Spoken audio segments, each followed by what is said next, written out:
आज दिशाभूल करून घाबरवून लोकांच्या त्या ठिकाणी ते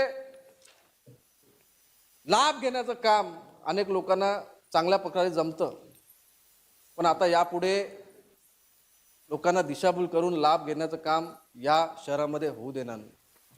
त्यामुळे आपल्या राज्याचे मुख्यमंत्री देवेंद्रजी फडणवीस साहेब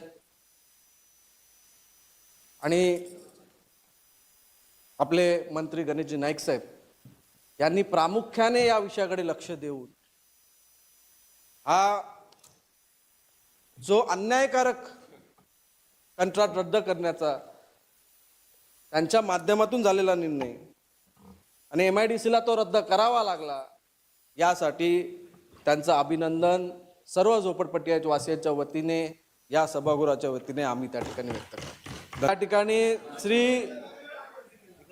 हळदणकर यांनी अभिनंदनाचा प्रस्ताव मांडलाय. खरं अर्थानं अभिनंदन कसला करायचा तोच प्रश्न सभागृहाला पडला.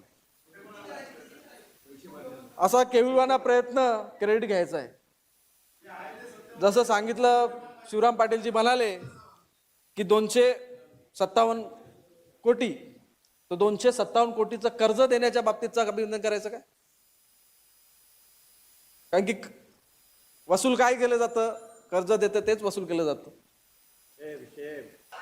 आणि त्या ठिकाणी आपण जेव्हा आपली सत्ता आली त्यानंतर सभागृहाने त्या ठिकाणी आपण कुठल्याही प्रकारचं हमीपत्र घेऊ नये अशा प्रकारचा ठराव त्या ठिकाणी आपण पास केला.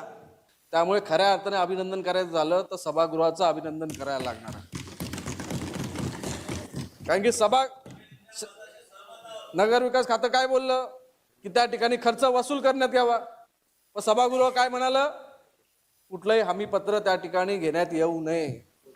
तुम्ही ठराव मानला अभिनंदनाचा, त्या अभिनंदनाच्या ठराव थोडी बोलता येतं. त्यामुळे या ठिकाणी खरं अभिनंदन सभागृहाचं करण्यात येते आणि हळदणकर जीनी जो अभिनंदनाचा प्रस्ताव मांडलाय त्याचं काय तथ्य त्या ठिकाणी उरत नाही. त्यामुळे आपल्या नियमाच्या 2 नुसार पुढील कामकाजास प्रारंभ करावा असा प्रस्ताव मी या ठिकाणी मांडत आहे.